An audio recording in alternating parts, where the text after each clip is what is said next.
ಅಂತಲ್ಲ, ನೀವು ಶಾಸಕನಾಗಿ ಮಾಡಿದ್ರಿಂದ, ಕರ್ನಾಟಕ ರಾಜ್ಯದಲ್ಲಿ ಕಾಂಗ್ರೆಸ್ ಸರ್ಕಾರ ಬಂದಿದ್ದರಿಂದ, ಕಾಂಗ್ರೆಸ್ ಸರ್ಕಾರ ಬಂದ ಮೇಲೆ ಮೊದಲ ಮುಖ್ಯಮಂತ್ರಿ ಸಿದ್ದರಾಮಯ್ಯವರು ಮತ್ತೆ ಡಿ.ಕೆ. ಶಿವಕುಮಾರ್ ಉಪಮುಖ್ಯಮಂತ್ರಿಗಳು, ಪಕ್ಷದ ಅಧ್ಯಕ್ಷರು ನಮ್ಮ ಸಾಮಾನ್ಯ ಜನ ಬಡವರಿಗೆ ಕೊಟ್ಟಂತ ಕಾರ್ಯಕ್ರಮ 5 ಕಾರ್ಯಕ್ರಮ ಕೂಡ.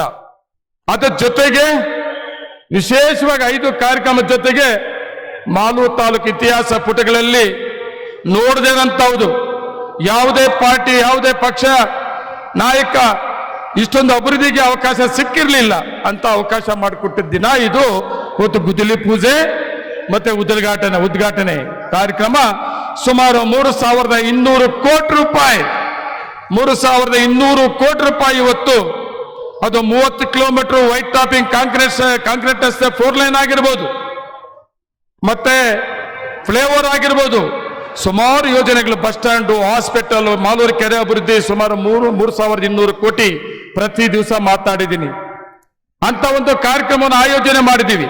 ಆದರೆ ಕಾರಣಾಂತರ 3 ಕಾರ್ಯಕ್ರಮ ಮುಂದಕ್ಕೆ ಹೋಯ್ತು. ಇವತ್ತು ಕೂಡ ದಿಗ್ಲಿತ್ತು ನನಗೆ.